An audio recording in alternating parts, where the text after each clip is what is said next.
Hello जी, मैं हूं RB और आप देख रहे हैं आरबी टेक टिप्स। करते हैं गेम्स एंड पीसी बिल्ड्स के। अगर आपका भी इंटरेस्ट है गेम्स एंड पीसी बिल्ड्स में तो प्लीज चैनल को सब्सक्राइब करें। और आज हम बात करने वाले हैं आर्कर C60P लिंक की तरफ से आने वाले राउटर के बारे में। जानेंगे क्यों इस राउटर को बेसलाइन हो जाना चाहिए आज के टाइम के हिसाब से। तो चलिए स्टार्ट करते हैं वीडियो को।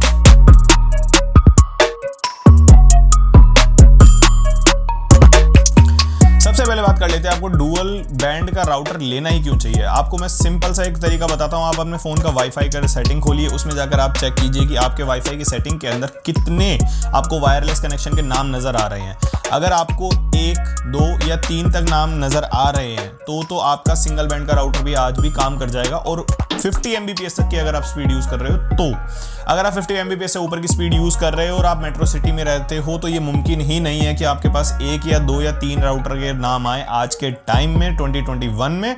वो हो सकता है 10 भी हो, 12 भी हो, 13 भी हो, 14 भी हो और भी वो सारे हो सकते हैं। जहां मैं रह रहा हूं वहां पर कम से कम इस टाइम पे 8 से 12 नेटवर्क के मेरे को हमेशा नाम दिखाता है। अगर आपको 8 या 10 राउटर के नाम नजर आ रहे हैं, 5 से भी ऊपर आ रहे हैं और मैं तो कहूंगा 4 से भी अगर ऊपर आ रहे हैं तो आपकी जरूरत होगी कि आपको डुअल बैंड का राउटर लेना ही पड़ेगा। इसके बारे में डिटेल्ड बात करेंगे थोड़ी सी देर में आगे चल के। अभी बात करते हैं डुअल बैंड का। तो ये राउटर है, उसके बाद इसमें आपको इसके अलावा क्या टेक्नोलॉजी मिल जाती है। तो सबसे बेसिक टेक्नोलॉजी होगी आपको डुअल बैंड के राउटर और भी सस्ते मिल जाएंगे। बेस लाइन को मैं इसलिए सेट कर रहा हूं इस राउटर के लिए क्योंकि MoMeMo और बीम फोमिंग जैसी टेक्नोलॉजी आपको इस राउटर के अंदर मिलती ही है, जो कि बहुत जरूरी है। अगर आप कोई मल्टीटास्कर हो, जैसे आप एक से ज़्यादा डिवाइस यूज़ कर रहे हो या फिर आपके घर के अंदर जो फैमिली मेंबर्स हैं वो आपके 3 या 4 या 5 या 6 डिवाइसेस यूज़ कर रहे हैं, और फिर तो मैं ये कहूँगा अगर 5 या 6 डिवाइसेस से ऊपर हैवी यूजेज है फिर तो आपको इससे और ऊपर देखना चाहिए। फिर तो आप इसकी तरफ भी नहीं देखना चाहिए। ये तो मैं फिर भी बेसलाइन सेट कर रहा हूँ इस टाइम राउटर की। अगर आपके घर में 5 या 6 राउटर के नेटवर्क यूज़ हो रहे हैं और आपके पास अच्छी स्पीड है तो ये आपको बिल्कुल दिक्कत नहीं देने वाला है। राउटर आपकी पूरी मदद करेगा, आपको बिल्कुल संतुष्ट रखेगा। आपको स्पीड भी आपको कॉन्स्टेंट मिलेगी और वो कभी फ्लक्चुएट भी नहीं होगी क्योंकि बीम फोमिंग और MoMeMo जैसी टेक्नोलॉजी है इस राउटर में। अभी आगे चल के मैं MoMeMo के साथ साथ बीम फोमिंग की आपको एक नेटवर्क के वो दिखाऊंगा कि बीम फोमिंग कितनी अफेक्ट करती है हर डिवाइस के साथ में। सबसे पहले बात करते हैं डुअल बैंड के बारे में। तो डुअल बैंड के बारे में बात कर लेते हैं। जो आपका सिंगल बैंड का जो आता है राउटर, उसके अंदर आपको मिलते हैं 1 से लेकर के 8 चैनल। हम इसको ऐसे समझेंगे कि आप एक हाईवे पे चल रहे हो और आपको एक 2 लेन का रोड मिलता है और एक आपको मिलता है 6 लेन का रोड मिलता है। मान लो आप अभी दिल्ली से मथुरा या आगरा जाते हो तो आपको ताज एक्सप्रेस वे पकड़ते हो, आपको वहाँ 4 या 6 लेन मिलते हैं। तो आपको जो ट्रैफिक है अगर वो ज़्यादा भी हो जाता है तो वो लेन को यूज़ करके अपना अलग अलग लेन्स में जा करके वो ईजिली आराम से निकल जाता है। अब अगर आपको मान लो 2 लेन का रोड है और आपका ट्रैफिक हो गया ज़्यादा तो वो गाड़ियाँ जल्दी नहीं निकल पाएंगी, वहाँ पे आपको ट्रैफिक जाम होगा। बिल्कुल एग्जैक्टली ऐसे ही यहाँ पर भी होता है। जैसे ही आप सिंगल बैंड का यूज़ करते हो तो उसमें आपका ट्रैफिक ज़्यादा हो जा रहा है। अब ऐसा नहीं है कि आपके घर के ही डिवाइसेस ट्रैफिक ज़्यादा बना रहे हैं या फिर कुछ ऐसा हो रहा है, नहीं। अब ऐसा होता है कि आपकी जो वायरलेस फ्रीक्वेंसी होती हैं उसके अंदर चैनल्स होते हैं। अब वो सिंगल बैंड वाले राउटर्स जो होते हैं वो जो चैनल यूज़ करता है वो छोटे चैनल और वो कम चैनल को यूज़ करता है। अब यहीं पर लेकिन वो क्या करता है सिंगल बैंड वाला, वो वाइड कवरेज करता है। मान लो वो आपका 5 मीटर या 10 मीटर की वाइड कवरेज करता है, तो 5 या 10 मीटर तक का जो जितना भी एरिया था वो सिंगल बैंड वाला आपका जो यूजेज कर रहा है एक राउटर। और मान लो वहाँ पे 8 चैनल हैं तो एक जैसे 8 हो गए राउटर, तो 8 के 8 जो चैनल है मतलब 8 रोड आपके बिजी हो गए। तो आपका जो राउटर होगा वो भी जब चलेगा तो वो उस कंजेशन के अंदर आपको प्रॉपर स्पीड नहीं दे पाएगा। ये तो हो गई थोड़ी सी डिटेल्ड बात। अब यहीं अगर मान लो हम डुअल बैंड का राउटर यूज करते हैं, वहाँ पे आपको मिलते हैं 32 चैनल और ऊपर से पहले वाले राउटर की जो आपकी फ्रीक्वेंसी थी वो 5 मीटर तक की कवरेज कर रही थी या 10 मीटर, ये एग्जांपल ले रहा हूँ, बल्कि इससे ज्यादा ही करती है हमेशा। अब जैसे ही जो आपका डुअल बैंड का राउटर होगा उसका क्या होगा अंदर, उसमें आपको कवरेज थोड़ी सी कम हो जाती है, लेकिन आपके जो चैनल हो गए वो 32 चैनल हो गए, आपको रोड्स मिल गए ज्यादा। तो आपका जो कंजेशन होगा वायरलेस जितने भी डिवाइसेस होंगे या दूसरे राउटर होंगे तो वो आपस में कंजेशन नहीं बनने देंगे। ऊपर से एक तो आपकी इसकी कवरेज हो गई कम, तो ये आपके घर के अंदर या आसपास में ज्यादा परफॉर्म करेगा। और उसके बाद इसमें चैनल भी ज्यादा होगा तो आपको कंजेशन मिलेगा ही नहीं, जिससे आपकी जो डाटा की स्पीड है वो बिल्कुल इफेक्ट नहीं होगी। आपको प्रॉपर स्पीड जो 50 Mbps 100 Mbps की जो मिलने वाली थी वो आपको मिलेगी। अब इसके बाद बात कर लेते हैं MoMeMo की। MoMeMo क्या है?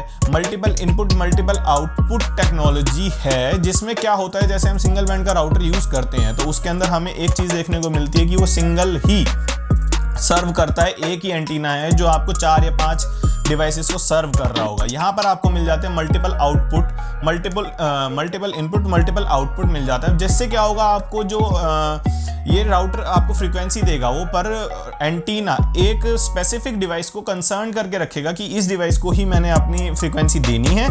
तो वो क्या करेगा, वो डिवाइड नहीं होगी उस फ्रीक्वेंसी में, तो उसमें क्या होगा, आपको जो स्पीड मिल रही होगी वो फ्रीक्वेंट और एकदम कांस्टेंट ही मिल रही होगी, क्योंकि वो आपको अकेले डिवाइस को सर्व कर रहा है।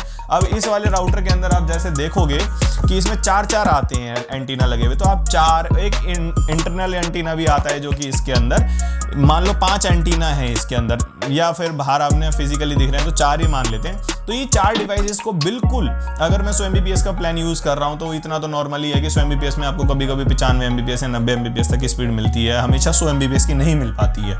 वो भी बात है, क्योंकि थोड़ी बहुत अपनी जो स्पीड है वो वायर हमारे कनेक्शन लंबे हो जाते हैं, तो बीच में वही नॉर्मल सी बात है, थोड़ी बहुत तो वेस्टेज होती ही होती है। बट आप जब 4 डिवाइसेस को यूज करोगे इसमें, तो चारों को फ्रीक्वेंट एकदम अच्छी स्पीड मिलेगी, उसमें कोई लैग नहीं होगा, कोई ड्रॉप नहीं आएगा, इसलिए MU-MIMO का इस्तेमाल किया जाता है। अब बीम फॉर्मिंग पे आ जाते हैं। बीम फॉर्मिंग की मैं आपको कुछ पिक्चर्स दिखा दूंगा अभी वीडियो के साइड में, क्लिप में, जिसकी एक ऐप है, अभी नाम मैं भूल रहा हूँ, बट अब यहाँ पिक्चर में देख लेना, वहाँ पे मैं लिख दूंगा। आप उस ऐप में डालिए अपने फ़ोन में और आप चेक कीजिए कि आपके जितने भी राउटर की फ्रीक्वेंसी हैं उसकी बाउंड्रीज आ रही होंगी। ठीक है, आप यहाँ देख लीजिएगा, जैसी जो बाउंड्रीज आ रही हैं कि उससे पता चल रहा है कि आपके जो फ़ोन है या फिर आपका जो भी डिवाइस है वो बीम फॉर्मिंग की वजह से आपका जो राउटर है वो पर्टिकुलरली उस ही डिवाइस को हिट कर रहा है, और वो उस डिवाइस को हिट कर रहा है इतना ज़्यादा कि आपका जो डिवाइस है उस तक प्रॉपर सिग्नल ज़्यादा से ज़्यादा बूस्ट करके वो फेंक रहा है। इस वजह से आपको फ़ायदा होता है जब आप मान लो आप एक कमरे में हो, अभी तो एक आपका रेडियस बन गया, मान लीजिए यू बन गया, ये रेडियस बन गया। अगर आपका डिवाइस इस रेडियस के अंदर आता है तो आपको प्रॉपर स्पीड मिल जाती है, और अगर आपका डिवाइस इस रेडियस से बाहर चला जाता है या इस एरिया से बाहर चला जाता है तो आपकी स्पीड जो है वो लैग होने लग जाती है। यही काम आ जाती है बीम फॉर्मिंग। बीम फॉर्मिंग आपके जो कंप्यूटर होगा या पीसी होगा, जो भी आपका लैपटॉप होगा या फिर आपका फोन होगा, उसको वो प्रॉपर हिट करेगा उसी की तरफ। अब अगर आपको यहाँ पर एंटीना लगा हुआ है, आप इस तरफ जाते हो, आप उस रेडियस से बाहर जाते हो, तो ये ऐसा नहीं करेगा कि चारों तरफ फेंक रहा होगा, नहीं, ये पॉइंट करेगा उसी डिवाइस की तरफ और आपको प्रॉपर स्पीड मिले, वो सारे के सारे सिग्नल आपके डिवाइस की तरफ ही हिट करेगा। तो इससे आपको और फायदा ये हो जाता है कि आपको ज़रूरी नहीं है कि आप यहीं बैठे रहो और आपको मतलब उस रेडियस के अंदर ही बैठ के रहना पड़े। जैसा कभी कभी होता है ना हर जगह पे कि हम इसी रूम में बैठेंगे तो हमको अच्छी स्पीड मिलेगी, हमें जाना पड़ता है, अब दूसरे रूम में जाएंगे तो वहाँ अच्छी स्पीड नहीं मिल रही है, उसके लिए फिर हमें दिक्कत होती है। तो यहाँ पर बीम फॉर्मिंग आपको पूरा साथ देती है। आपकी ज़्यादातर एक फ्लोर तक के, तो मेरे घर के अंदर मैं देख रहा हूँ कि ऊपर नीचे एक फ्लोर तक तो मैं जाता हूँ तो मोस्टली मेरे को नॉर्मल स्पीड मिल जाती है। हाँ, नीचे वाली फ्लोर जितनी वॉल्स आएंगी वो तो नॉर्मल सी बात है, आप भी समझिए इस बात को, जितनी वॉल्स आएंगी उतनी स्पीड लैग होगी, उतनी स्पीड ड्रॉप होगी ही होगी। अब आ जाते हैं इसके बाद, इसमें एक और फीचर मिलता है जिसके बारे में कोई नहीं बात कर रहा है, वो बात है IPv6 की। IPv4 अभी चल रहा है और IPv6 ये सपोर्टेड है। ठीक है, वैसे तो अभी मैं इस वीडियो में आप देख लीजिए, वीडियो के इसमें दिखा देता हूँ मैं, ये रहा, यहाँ पे इन्होंने सपोर्टेड दे रखा है IPv6 को इस राउटर के अंदर, जो कि आप मान लीजिए एड्रेस को लेकर होता है। जैसे आप देखते हो 192.168.0.1 ये IP एड्रेसेस होते हैं। आज के टाइम में IP एड्रेस कम होते जा रहे हैं। IPv4 के अंदर वर्जन 4 जो IP एड्रेस का है उसके अंदर 4 बिलियन के आसपास एड्रेस हमको मिलते हैं। लेकिन अभी जितने भी डिवाइसेस हैं हमारे घर के अंदर, अगर जितने स्मार्ट डिवाइसेस होते जा रहे हैं, अगर हम उनको अपने राउटर के साथ कनेक्ट करते हैं तो उनके अलग अलग IP एड्रेस होते हैं। और आप बोलोगे कि 4 बिलियन हैं तो भाई बहुत होंगे, नहीं, आज के टाइम में अगर मान लीजिए मैं ही 7-8 डिवाइस यूज़ कर रहा हूँ एक घर के अंदर भी ले करके, तो पूरी दुनिया में कितने होंगे। तो इसीलिए IP वर्जन 6 भी आ चुका है और ये सपोर्ट करता है उसको, राउटर को।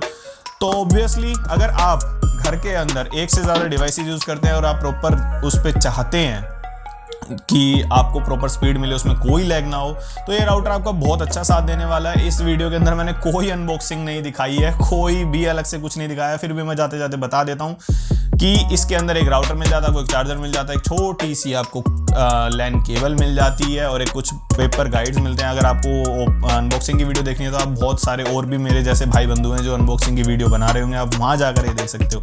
इस वीडियो में मेरे को जस्ट इतना ही कवर करना था कि इस राउटर को बेस लाइन क्यों बना लिया जाए आज के टाइम में, और आपको MU-MIMO और बीम फॉर्मिंग जैसी टेक्नोलॉजी का क्या फ़ायदा हो सकता है। और जाते जाते मैं एक और बात बोल देता हूँ, अगर आप कोई भी अभी गेमिंग चैनल बनाने वाले हो या फिर आप यूट्यूब पे आने वाले हो तो प्लीज़ इसी का एक छोटा भाई आता है C20, उसकी वीडियो मैंने बना रखी है, आपको लिंक दे दूंगा, वो देख लेना।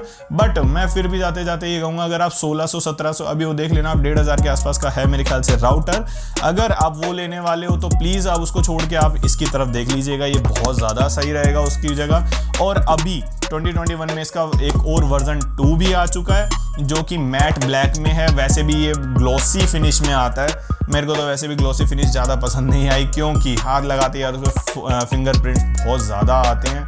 आप एक बार चेकआउट कीजिएगा, इसका वर्जन 2 आया है। अगर आपको वर्जन 2 कम पैसों में मिलता है तो प्लीज़ वर्जन 2 की तरफ भी जाइएगा। तो अगर आपको वीडियो पसंद आई और वीडियो आपको थोड़ी सी भी इंफॉर्मेटिव लगी हो तो प्लीज़ वीडियो को लाइक कर दीजिएगा, और किसी और भाई को भी ऐसे ही इस राउटर के बारे में या ऐसी टेक्नोलॉजी इस बारे में आपको उसको जानना हो तो उसको भी शेयर कर सकते हो। और इस चैनल पर ऐसे ही गेमिंग पीसी और पीसी एंड पीसी रिलेटेड बातें होती हैं। अगर आपको भी इंटरेस्ट है गेम्स और गेमिंग पीसीज में तो प्लीज़ चैनल को जाते जाते सब्सक्राइब जरूर करते जाइएगा, और टाइम टू टाइम आपको नोटिफिकेशन मिलती रहे उसके लिए उस बेल को ज़रूर दबा के जाइएगा। क्या हो रहा है, आज मैं फंबल बहुत मार रहा हूँ। तो चलिए बाय बाय, शब्बा खैर।